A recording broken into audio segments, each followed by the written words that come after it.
Hello, Mackie here, and we are officially 43 days out from the World Championships that is taking place in China. By the time this is coming out, it'll be 42 days. We are officially 6 weeks away from Worlds, ladies and gentlemen. And I'm going to tell you something. We are at the pinnacle point of the month that everything is about to change for League of Legends and for gaming in general. Welcome to September, and welcome to the regional playoffs.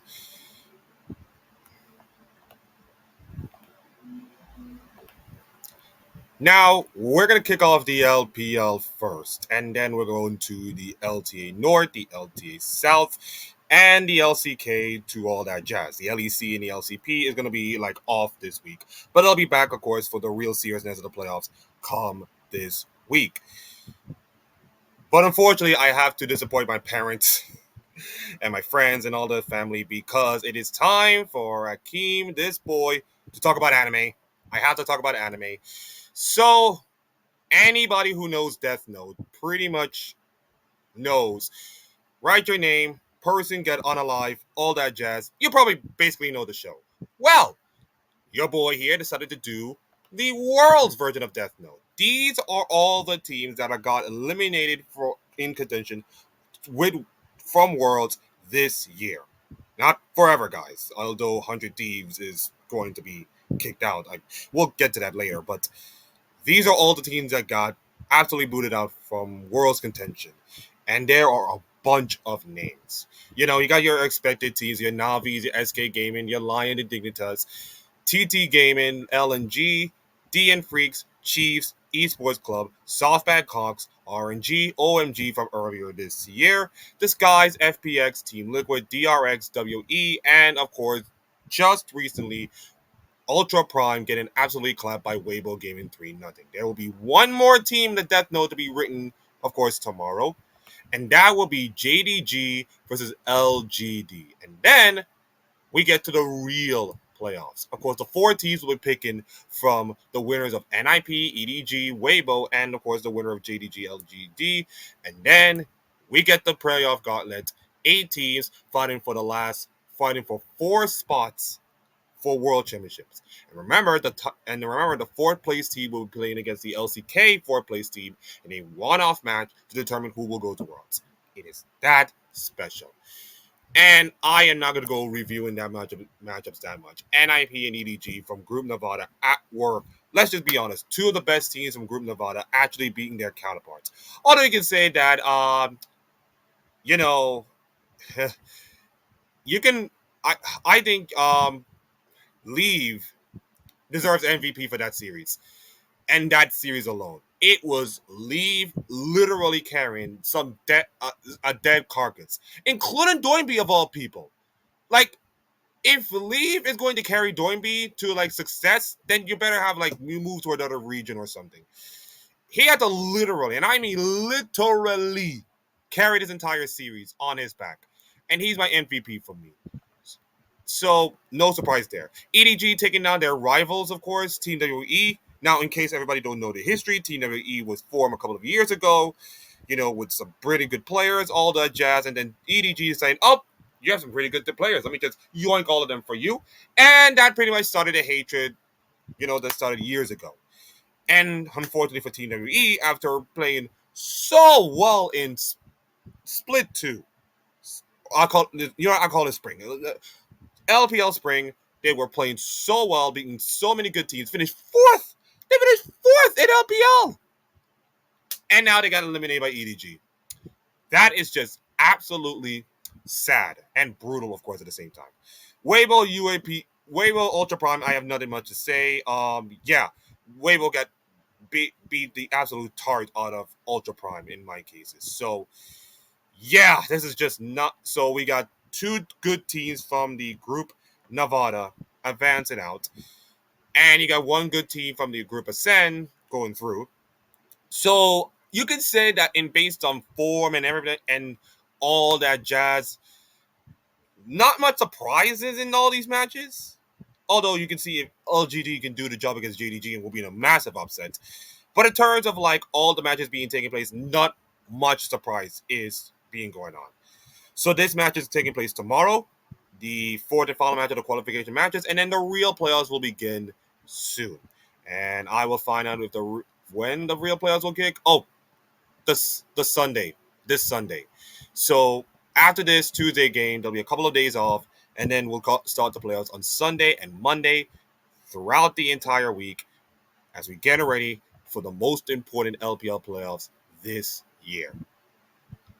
As I said, who do I pick to win this LPL is a crapshoot right now. Top esports are good, but do I trust top esports, especially internationally? I'm not sure. And it was Legend having a little bit of up and down year, of course, an up and down split, to be honest, with everything going on with Shanks and the inconsistencies, of course. But I still trust anyone's Legend to do well. BLG can BLG are kind of like they're they play so many long games, and they're good. Don't get me wrong; they have some good players, and Knight has been like the only shining light in this entire team. But I do not trust BLG as much. And IG Rookie has been stellar. Gala has been stellar. Shy has been the Shy, and I think IG are going to be good enough. So I think IG 1, Top Esports 2, Anyone's Legend 3, and BLG 4. Those are my four teams that are probably going to make it to Worlds. But we may gonna see some upsets gonna happen. We may gonna see some upsets, just like Team WE, just manageable upsets and all that jazz. We may gonna have like one or two teams, going through. And I'm not gonna be like Lee Corso on his final college game day and picking every single one right. Listen, I'm not that guy. I'm not that legendary. Okay, let's be honest. But there'll be upsets. There'll be probably upsets. If I were to pick an upset, and if I'm going to pick one team from the qualification match that'll actually beat one of the teams from the bracket stage, I think I'm going to go with Team EDG. I think EDG are good enough. They've been consistent and all that. Consistent. They've been playing decently well. I think EDG could upset one of these teams. It could happen, of course. Now, do I believe that all the four teams will make it from the qualification stage will make it to Worlds? I don't think so. But consider how open LPL has been. You never know. You just never know. So that should do it for the LPL. And it is time for me to move to across the state, across the river, that way. Mostly this way, of course, too, but we're going to head to Los Angeles to some LTA North. And I have good news to you, 100Ds fans. You are not officially dead. Which is great. Absolutely great. Unfortunately for Disguise and Team Liquid, they are. And unfortunately, I have some choice words for Team Liquid right now. But before that, we get to the series at hand. And FlyQuest just absolutely beat the absolute tart out of Shopify Rebellion. Yes, Shopify Rebellion won a game, but everybody and their moms knew that FlyQuest was going to win this series. And I want to shout out Inspired. If this does not confirm Inspired is the Western Jungle GOAT, nothing will. Now, let me see if I can pull some stats, of course. Just give me a minute, of course. Now, this is Tryndamere, mind you. This is the undeading, axe swinging, ash loving, Freyor warrior.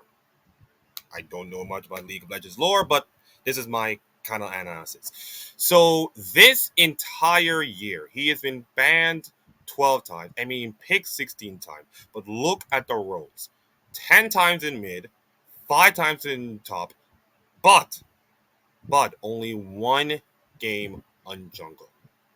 Only one game on jungle. This entire split. This entire summer split. That goes to Inspired. And ladies and gentlemen, he did something that no other Tryndamere player has ever done in the history of League of Legends. He got a pentakill. Yep.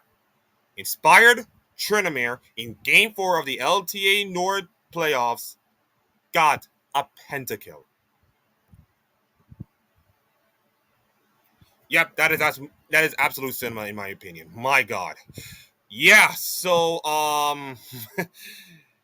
that pretty much like, well, let's give Shopify credit. After the pentakill, they kind of fought and fought and fought. They did not quit and all that jazz. did not quit.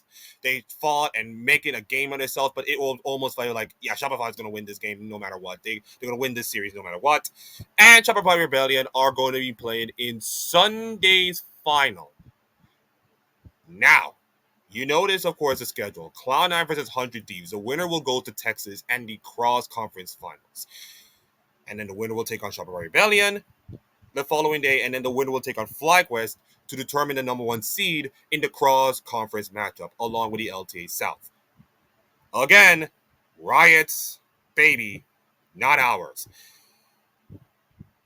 Let's talk about 100 Thieves, and I'm going to say this right now. Dokla is your man. Dokla is officially your man. The whole Sniper Dokla situation was kind of messy, in my opinion, and even Shinnok actually agreed with me.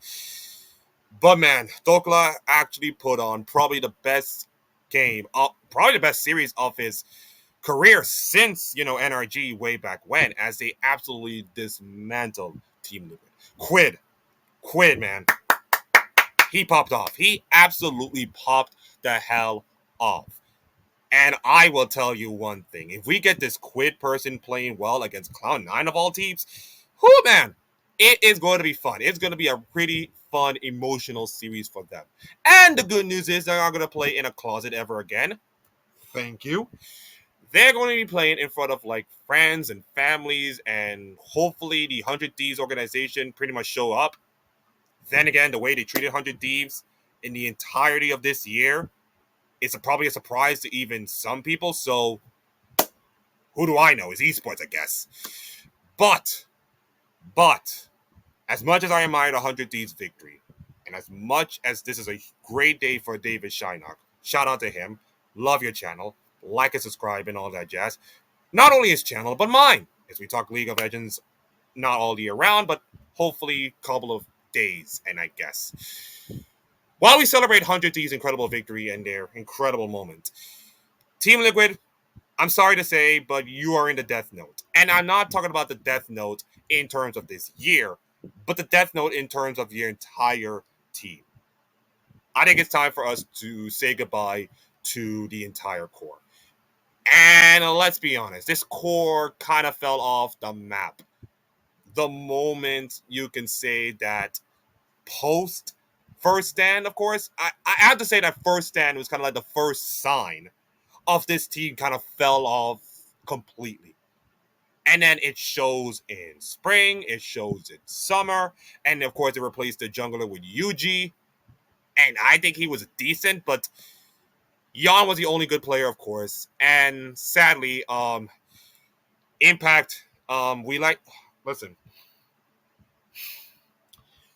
Impact, thank you for your services and service and all you have done to Team Liquid and all you've done to North America. But I think just like Lee Corso, it is time for you to head to the sunset and not 6 feet under sunset, but head to the sunset of retirement or pretty much like any other team other than Team Liquid, because I think you have.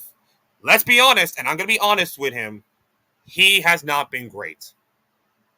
He is to quote Damian Sandown in the Raw segment, "You're washed. It's over." Plain and simple. He has not looked great. I don't even listen. You can go like any other game from Team Liquid this year, and you see that Impact getting absolutely clapped time and time again. And Impact sadly got clapped by Dokla of all people. You got clapped by Dokla, a guy who came off the bench to replace Sniper in the 6-man roster. Although, and yes, that was messy enough, but you got clapped by Dokla. Like, I'm sorry, man. That pretty much is a sign that this team is not working. This entire team is not working. Corey JJ did fine in the final game, but it's almost like feel like he has not done well as much. So, for a team like Team Liquid, with all the expectations, with all the success and all kind of stuff, this year's a failure. This entire year for Team Liquid and this entire roster is an absolute failure in their part. Other than winning LTA North first round, but did people even remember that a couple of months ago? I don't. It's September, for God's sakes, and many people do not remember that. Oh yeah, Team Liquid won LTA conference a couple of months ago. I didn't realize. Yeah, that is to say that David Arquette is going to change this team. He is not going to settle for this team. He is not. There will be no way this team will stay together this season. And there'll be some hard decisions. Trust me, there'll be hard decisions. But APA, Impact, Core JJ, and yes, I'll talk about yes, I talk APA because I think APA on his signature six, when you got absolutely beat on your signature six, it just showed you that while personality, he's great personality wise to the league and all kind of stuff, the consistent play he has from a mid lane standpoint, which is the most important role in the game, of course, in League of Legends in the year 2025, of course, he has not been great. And I think it's time for him to like leave. Along with Impact, along with Corey JJ, keep Yon, build a team around him with UG. Although consider 100 Thieves is probably going to lead the league after this year. You might pick up some 100 Thieves players, of course. But I have to say that Team Liquid is going to be decimated. I'm just saying my jazz. But the way the game has been played, the way the series have been gone, and the way this entire year has gone, I think it's time for Team Liquid to just, you know, go to the glue factory, I guess. Sorry for the pause, but the glue factory waits for them. So no surprise 100 T's beat them. Although it's a surprise, consider that 100 T's have gone through so much. And then Team Liquid kind of beat them. I was expected to be a close series, and then it did not. Sucks for me. And now Cloud9 for the 100 T's. Now, David is going to have probably his final 100 D's rendezvous tomorrow, or Wednesday, by the way, at the time of this recording. Now, do I believe Cloud9 will win this series? Absolutely. Based on logic and everything going on, yes, they kind of struggle against the Sky's Toast. Yes, they struggle against Shopper Rebellion and lost. But it's still Cloud9. It's still a good Cloud9 team, and I will not be surprised if Cloud9 will face Shopper Rebellion. However, However, consider everything that 100 D's have gone through. Consider this is their last season, and consider they have literally nothing to lose. Their jaws may be over. Their 100 Thieves jaws may be over by this time the series ended. And consider the momentum they have. Beating Lion, a team that everybody's thinking Lion could win. Beating Team Liquid, the bogey team that played them a couple of years ago. And everybody thought it was a close series. Now you're facing Cloud9 in front of a studio audience for probably the last time this year. And the odds are pretty much stacked pretty much against your favor. But if this entire year has taught us, is that they are not going to go gentle into that good night. They're going to rage and rage and rage on until they have nothing left to lose. Till they collapse, as Eminem said. And I think they're going to go out there and play their best League of Legends. And I hope they play their best League of Legends. And I don't want a 3-0, okay? I don't want 100 Thieves entire, franchise to be ended in a 3-0 by many standards. Yes, Cloud9 should win, but I expected a really close series. I expected a back-and-forth series, bloodbath, two good teams going out on their own shield and play their best. And if 100 Thieves lose, that's fine, as long as the series is competitive enough for us to see. It will be good for them if they manage to win. Now, do I believe it's gonna happen? I don't know, but I'm hoping that 100 Thieves will go out there and play like it's their last series of their lives, like it's their last series on Earth, and hope they'll do well. So, yeah. And as for the rest of the week, I think I think we saw this from Spring Split, in which Cloud9 gets sucker punched by an unexpected team. The expected team goes through, marches through, and then they face off against Shopper Rebellion, and everybody was thinking, okay, Cloud9 would easily done again. And then, just unlike Spring Split, in which Koi surprised everybody by being Carmen Corp, and then G2, of course, there's a possibility that we might get this again. Now, I hope Cloud9 will just clean up what they did in that Shopify Rebellion series and win, but Shopify Rebellion can just show me something against Cloud9 to make me feel like they might beat them again. They might beat Cloud9 again. And then, FlyQuest. FlyQuest are pretty much like, as of now, the only consistent team that is good enough to win LTA North. Hell, they're probably going to win the whole LTA for all I know. So I don't think there is a chance that neither of these three teams can ever win. Now, I think FlyQuest will drop a game, but I don't think like Shopify or any other team can beat them. So for my finals prediction for this LTA North weekend, I'm going to go Cloud9 to beat 100 Thieves. Sorry, David. Cloud9 to beat Shopper Rebellion. And then we got the FlyQuest Cloud9 series that everybody wanted for so long and get absolutely robbed by like forces that are not Riot, I guess. And I hope it'll be a close series. And I have FlyQuest winning 3-1 over Cloud9 to claim the LTA North and go to Texas as the number one seed. So that's my prediction for all this. Hopefully we right. And yeah, this is going to be a pretty emotional time for 100 Thieves. Unless you're like care about 100 Thieves, which sadly most of the people do not, but at least I care. At least I care. Now, from the north, we go down south. Just give me a couple of minutes to clean this up, and then we'll get to the LTA South. To the LTA South. And same procedure, of course, with the LTA North, of course, with the format and the weekend, of course. And we're going to get to Furia later. We are going to get to Furia. Oh, how the mighty has fallen. Literally, the mighty has fallen. So let's look at the bracket. Yeah, so Vivo Kings defeat Pain Gaming 3-1. That means they're going to the finals this weekend. And Rad Cannons will take Leviton 3-1. And then in a shocking turn of events, Furia lost to Vivo Kings 3-0, but to Loud Gaming.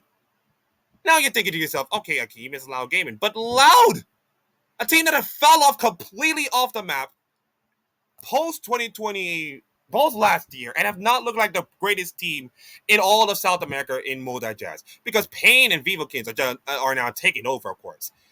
And if you want to know why Vivo Kings are dominant, just look at the support. Yep, Trimby is now supporting Vivo Kings, by the way. Former champion with the LEC with Rogue, and all that jazz. Let that sink in. So, not surprising to see them being this good.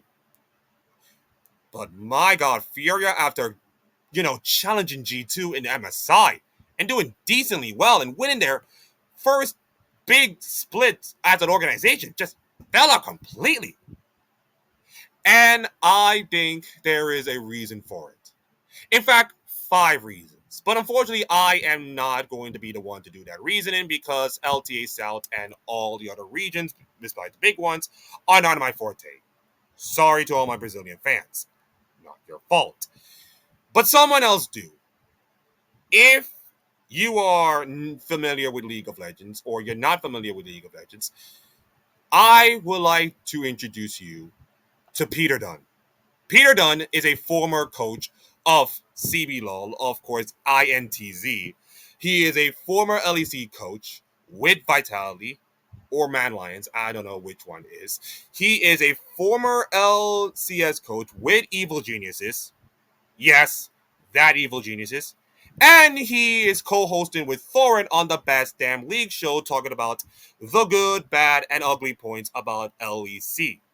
So he is a master coach and a master analyst talking about League of Legends. So if you want to, please follow him on Twitter and all that jazz. And I made a comment about it, about his analyst, and he likes it. So yeah, he's a good person to talk to. Please, if you want more knowledge about CBLOL and other league, please talk to him. He's a good guy. Love that jazz. So he has all the takeaways about the Furia Loud matchup. And we're going to go all those 5 points. Point number 1, Griffin was the best player on the Rift today. Monster performance from the 18-year-old rookie, playing his 5th week as a full pro. 5th week! 18-year-old player in a big crunch time situation against a team that made it to MSI last year. Balled out. Absolutely balled out. And and you have to ask yourself, Akeem, how did he balled out? Well, we'll get to that later. But he also goes to say that Redbird also had one of the better series in his career. He punished every misstep hard, especially on Rel. Point number two, Robo had a couple of issues in early mid-game transitions, but the high-pressure kamikaze style mid-late game side laning with occasional double solo lane open up in the same lane is his bread and butter and has been for years. It's clear he had a large say in how they were playing the map. Fear couldn't remain calm enough to answer it properly. Point number three. I'm sad that we've lost a chance to see peak Furia play versus the top team from LTA North. I, I agree. I totally agree. However, this current Furia team is far away from peak Furia. I also agree as well. They seem to have lost all confidence and decisiveness in their decision making and look absurdly rushed under pressure. WTF happened in the last 6 weeks? I don't know. You gotta ask the coaches and everybody else. Number four, Fury had at least one massive game losing macro error in each game. Swap in game one, Otacon in game two, which is like basically every League of Legends competitive game in pro, I guess. Natch for Soul with the outscaling comp game three. As well as some team fight execution issues and many smaller macro issues. In particular, they seem very unable to sack objectives for pressure slash vision like they are capable of doing at their peak. Some of this was forced by Loud, who never stopped asking questions, but it was still disappointing to watch. And finally, number five, Loud were a bit scruffy today and will need to play a bit tighter versus Red Cannons, especially in side lanes, as Kazi is a master in this area of the game. However, they were decisive and had some monster team fights. No reason they can't threaten Red next week and the rest of the league moving forward. Should be a banger next week. Generally have no idea who will win. Probably depends on most on who shows up on the day. I think Peter Dunn makes some pretty good points. And you're right, because right now, you can say that this is also a wide open region to talk about. And Loud has to do better against Red Cannons. And Vivekins are probably the favorites to probably win the region. Pain, by the way, are also decently good, so they may have a chance to win. But the LTA South is pretty much wide open. And Peter Dunn, give a shout out to Griffin. Now, oh, let me just see. Wrong type. This is an American-born player, by the way, who is playing for the LTA South, and I gotta say, his performance against Loud is something of incredibleness. So let me just remember, guys, he is 18 years old. 18 years old in his fifth week of competitiveness against arguably the best team in the LTA South from last year. And look what he has done.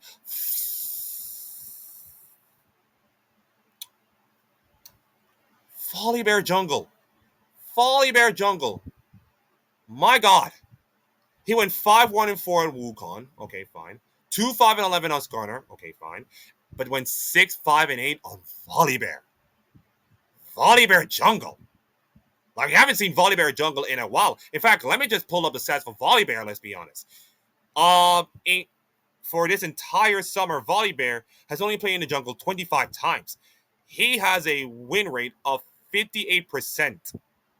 In fact, if you look at the jungle, 64% win rate. So, but he hasn't played all that much. Volibear Jungle is like, all right, it's fine, but it's not otherworldly. And this 18-year-old kid against Fury of all teams stepped up and be incredibly clutch. He is amazing and something to keep an eye on. And consider he's born American, could be picked up by one of those LTA North teams. Or LCS, if they were to change his name again. He could be picked up by one of those LCS teams. Just saying. I'm just going to leave this on the table. You saw the performance, of course, against Loud. Maybe a lot of LCS teams might pick him up. Who knows? Who knows? That should do it for the LTA North and South. Thank you, Peter Dunn, for the analysis. To the LCK. And, ladies and gentlemen, the entire regular season LCK portion of it, about it, all 5 rounds of the LCK from the first, second round, and then road to MSI, and then the third, fifth round, done. Completely finished. And here are the standings, ladies and gentlemen, for both the Legend group and the Rise group. Let's just do the Rise group, because I feel like the Rise group deserve a lot of plaudits of being the best group ever. I'm just saying it right now. Freaks were good until unfortunately we're too late. B and K and D plus, although you can say that D plus have fallen off completely off the cliff, they are not looking great in most cases. They did be beyond, thank goodness, but it did not look like D plus are good enough to compete against some of the LCK teams. It sucks, but it is what it is. And then we get the absolute finale, ladies and gentlemen. B OK Savins versus DRX. I said it'll be a close series, and I did. I said it'll be an incredible tight matchup. It did. I said there'll be a lot of hearts being broken. It did. And unfortunately for DRX, they are the ones to get their hearts broken. 2-1 Breon are going through. DRX are cooked. And that is what happens when you lose 3 series in a row. That hurts so much. So you got OK Savings, BNK, and D plus Kia fake playing for the play-ins, and they will play. And they will join Notch and Red Force in the play-in stage to determine who will make it to the playoffs. Speaking of the playoffs, KT Roster and T1 will be in the first round of the playoffs, and Honda Life Esports and Gen G are going to be in the second portion of the playoffs. And you notice, ladies and gentlemen, that these records are tied, but the game difference goes to Honda Life Esports by 3-game difference. Also, and this pretty much is not good for T1 fandom, losing to KT Roster pretty much ruin your chances of second place. Yeah, I know. KT Roster just picked the absolute best day to ruin your entire season. Now, just because the standings say Honda Life Esports playing second does not mean that I can simply say that, oh, Honda Life Esports is not the second best team in the LCK. Wrong. They did not beat Gen G. They took games out of T1. So at least Honda Life Esports are playing great. But in perception mode, T1 and Gen G are still the best top two teams. And they may face each other in the bracket stage, mind you. Speaking of those bracket stages, here we are. The play-in stage, of course, Nosh and Red First versus Bro, DK versus BFX, Fear X, by the way. This is a double elimination bracket, GSL style, in case you know StarCraft. Where 2 wins and you're through, 2 losses and you're out, those kind of jazz. We'll kick off on Wednesday, 2 days from now at the time of recording, with Nasha versus Bro, then DK versus B versus Fear X the following day. And then Friday we'll get to the advancement matchup, I guess. Then the 6th will be elimination matchup. Then the 7th will be the final matchup. And there you go. Play-ins finish. And then we get into the big one. The season playoffs. For the one and only LCK trophy being on offer. If you're a T1 fan, you are absolutely praying for this to go your way. Or not. And if you do, I don't think Fager is going to spit somebody unlike Luis Suarez did against Seattle. Absolutely disgusting. Anyways, this is the bracket. Gen G and High Life Esports are on one side, T1 and KT Roster on the first round playoffs, of course. They'll be facing the winners of the play-in matches, of course. And then the winner will take on Gen G, and then KT Roster winner will take on High Life Esports. And then we go from there. There's loser brackets, of course, double elimination and all that jazz. Remember, Gen G are already qualified for Worlds, so I don't think Gen G need to do anything special other than probably win LCK, which is something that they have been craving since last year when they got upset by Honda Life Esports and destroyed the Golden Road. So that's probably the only motivation. I will not surprise them. And I will not be surprised if all 5 LCK players get first pro. The coach is going to get LCK special treatment, and Dura being Rook of the Year. That's big. I think Molecule did that tweet, of course, so I'll not be surprised about that. But it'll be interesting to see who's the 4th team will go to Worlds. Because let's just say Gen G, T1, Hana Live Esports go to Worlds. No surprises there. These are pretty much my 3 teams going to Worlds. Who will be the 4th team? Will be KT Roster, will be Nosh and Red Force, who haven't won a series in millions of years. Or will it be a surprise team, like a D+, or maybe a Fear X? You know, that DRX kind of team that surprise everybody and make a decent run. Not saying win Worlds or anything, but kind of sneak in there to surprise a lot of people. Maybe it might be the obvious KT, maybe, or Noshim make it through. But I say there'll be some prizes going through. There'll be some absolute surprises. coming this way in the LCK. But right now, if I make a prediction right now, I say it will be a Gen G T1 final. Yes, they may face each other, of course, in the second round of the matchup, which sucks because I really want to see them in the finals. But again, if T1 would have taken care of business against KT, none of this would have happened. Just saying. But I'll say Gen G versus T1 in the finals. And anything other than that will be an absolute disappointment to the viewership and also the TV, mind you. Remember, the finals will be taking place on national TV in Korea, mind you. This will be a huge deal if Gen G and T1 does not make it, especially T1 if they don't make it to the finals. It will be an absolute disappointment if that happens. So, so that will be my prediction. It's set in stone. Gen G versus T1 for the finals. And then if we get some upset, maybe Hana Live Esports could make the finals as well. It will not be surprising if they do that. But Gen G T1, other than that, it will be absolute disappointment. And that's the LCK. Those matches will take place this week. Now, since the LEC and LCP is already taking their weeks off or days off, of course, I will have one more league mention, and that is to the Los Ratatones team. They have now won back to back to back. Just like the Oval Invincibles in the 100 cricket, they have now won 3 straight NLC titles. And unfortunately, the finals was not even close. Yeah, it was not even close. They face off against Verdant Gaming, by the way. And I did not watch the series, but let's be honest, it was not even close. Let's be honest, not even close. And now Los Ratatones is trying to defend their back. No, they won EMA Masters, right? They won EMA Masters. I think they won EMA Masters two splits in a row. But they have a chance to defend the EMA Masters. Or are they? Because, of course, EMA Masters are taking place around the same time as Worlds.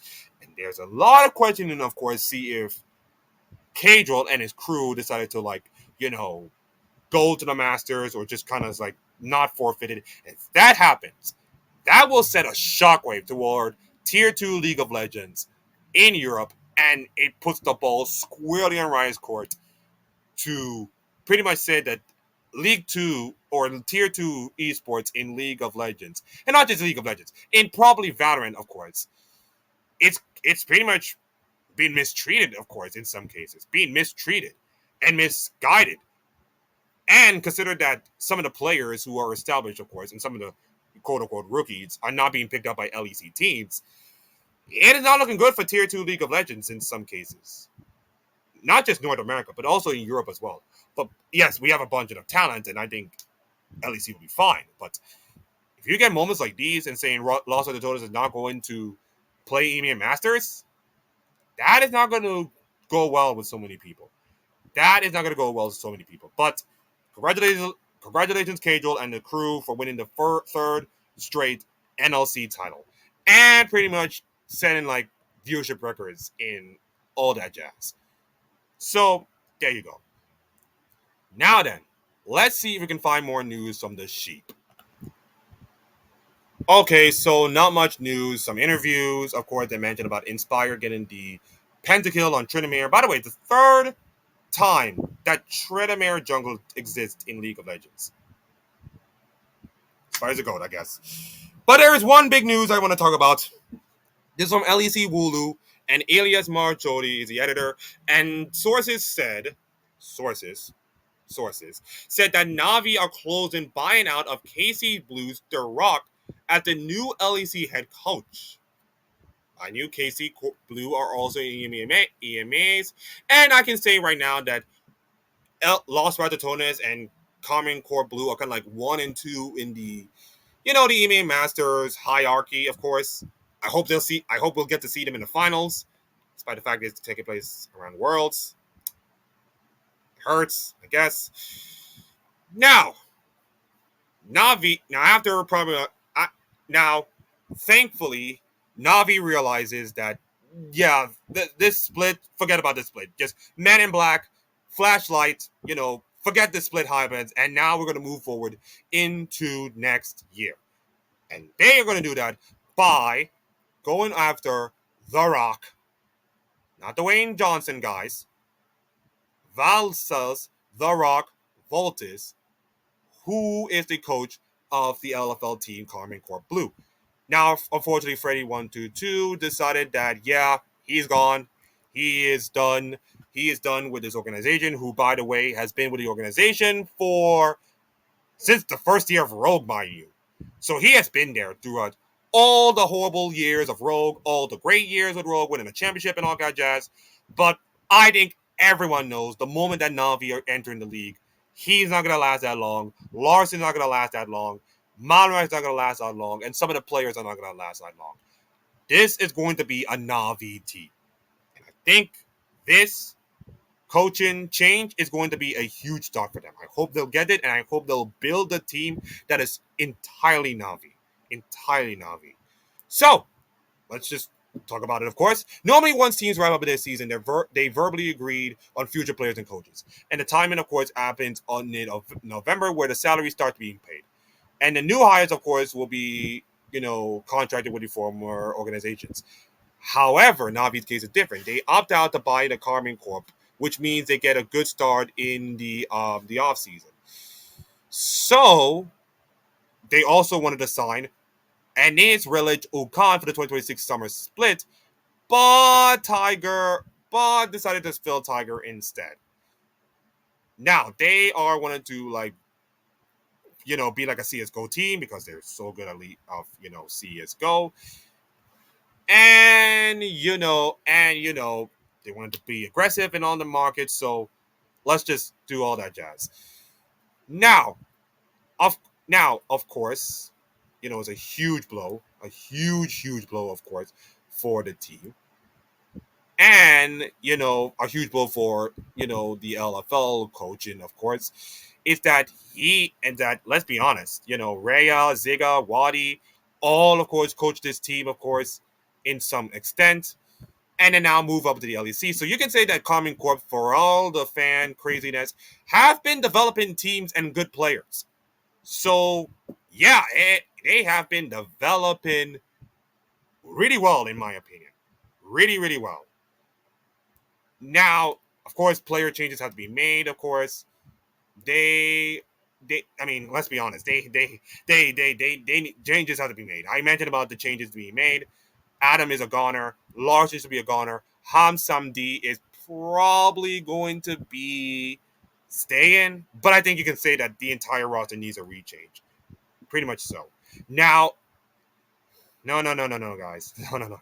I said this is not the Rock I'm talking about, guys. This is not the Rock I'm talking about. This is a troll, guys. Do not say anything. This is a rumor, of course, the rumor split. But the Greek coach joined KCB Blue earlier this year, winning the LFL Flash-In tournament before the spring finals and reaching 2 EMEA semifinals. And of course, he'll be coaching the summer split. And if Navi were to buy him out, he'll be the new Navi coach. Now his coaching career started with Team Phantasma in the Greek League in the spring 2022, then joining WLG Esports, where he also secured a split title before moving to Partizan Esports in the EBL for summer 2024. Domestically, The Rock has never finished outside of the finals in any competition he has coached, so this is a really established coach. He has also participated in EMEA Masters with every team he has trained. And at 35 years old, with a young coach, he'll be joining the European Tier 1 for the first time with Navi. So this is a huge deal for one of the most established, young, up-and-coming coaches to be picked up by a big LEC team and to start like the Navi era. Because it was the Rogue / Navi era. Next year will be the Navi era. 2026 will be the full Navi era in drones. And yeah, we'll see how this goes. So we wish him all that luck. And let's just go crazy here. Let's go. Who had the longest win streak in LoL so far? Now, the Chief, in the LCP, and yes, I know the LCP taking a break, but we have to mention the LCP. Chiefs have won 26 games in a row without dropping a single match between June 6th and September 4th of 2022. The streak began on the opening day of Split 2 when 21-0, sweeping every team 3 times. And in the playoffs, dismantled Order 3-0, pushed Penta GT to the grand final, only conceded a single game 3-1, and the Chiefs came in and touched each other, completed a perfect split. split and do something that no other Oceanian team has ever done. I mean, look at this. Look at this win streak. And that's amazing. And by the way, these are world qualifying teams, of course. So, and of course, Gen G's 2011 win streak, of course, was being mentioned. Longest ever streak in all of LCK by many teams. They dominate LCK, dominate MSI to win, and unfortunately, of all the teams to do it, T1 in their homestand even beat them. On probably the day when Hulk Hogan died, rest in peace, the streak is over. Kind of WrestleMania reference. And by the way, uh, yeah, so these two streaks are being mentioned because, of course, the popularity of League of Legends is being different by both teams. One is one of the best teams in the world right now, and probably like the established team. The other is, yeah, not so great, especially like they went from a huge win streak to 0-18. Yeah, this year, by the way. This is not looking great. Yeah, so it's like they went from one of the most established teams in all the Oceania to being picked up by the LCP to be in against other Pacific teams, and they're getting licked. Well, they are, in the Lane Kiffin words, different conferences, different leagues, in my opinion. And Gen G are in a different league in their own in LCK as they dominate the win streak, dominate LCK, have the huge win streak, and now I say that they're the favorites to win Worlds and become like the greatest ever team in Worlds. But Akeem didn't win LCK Cup. That did not count, guys. That did not count. That did not count. Let's be honest, Hunter Life Esports won and they won first stand, but I don't think that counts in Gen G's eyes. So Gen G may have done, but Gen G this year could do something so special. And for Chovy to win Worlds and to win MSI in the same year, win LCK, hopefully they'll win LCK, and pretty much cement Gen G as one of the best team of this year and probably one of the best teams in the world would be a legacy statement. Consider that we, as a community, the League of Legends community, have been praising T1 year after year after year, even when they're not good. Now, I'm not saying that Gen G winning Worlds will change all of that. But, and I said but, it might change some people's minds and maybe get a few Gen G fans over to like support them. Because let's be honest, this has been a T1-centric League of Legends for years. For years. And I think like Gen G in their back of their minds will be feeling like, hey, guys, we've been second. Listen, we've been winning all those titles, but we're kind of like second best to T1. Now, a lot can change, of course. Patch nodes, worlds, patches, and all kinds of jazz. But consider the streak they have. Consider the incredible dominance they have on LCK from Spring Split onwards. They have an opportunity to become the best ever. Will they do it? Yes, I hope they do it. But it'll be a long road from here on out. So that's my discussion. Two impressive streaks in League of Legends being contrasted by two different teams in two different regions, and that's a little fun exercise. That's a little fun exercise to end this Chasing China segment. It's a little short because, of course, not much leagues, but LEC is coming back. LCP, which, of course, will qualify a couple of teams to go to Worlds. LTA North being decided. South is being decided. LPL is getting kicked off. LCK play-ins are kicked off. All these playoffs are kicking off, ladies and gentlemen. It is September, ladies and gentlemen. It is the biggest month of League of Legends beside Worlds. Lots of things are going to happen. And football is back.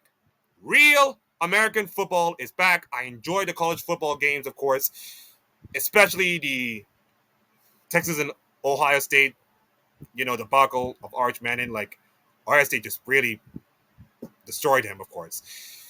And even last night's Miami Notre Dame game, beautiful. Absolutely beautiful. So college football is back. American football is back this week. Oh, all these good sports feelings are coming back, ladies and gentlemen. And League of Legends is joining the fun as well. So on behalf of everybody else, like, comment, subscribe to this video. Have a good week. Have a great Labor Day to all you Americans. And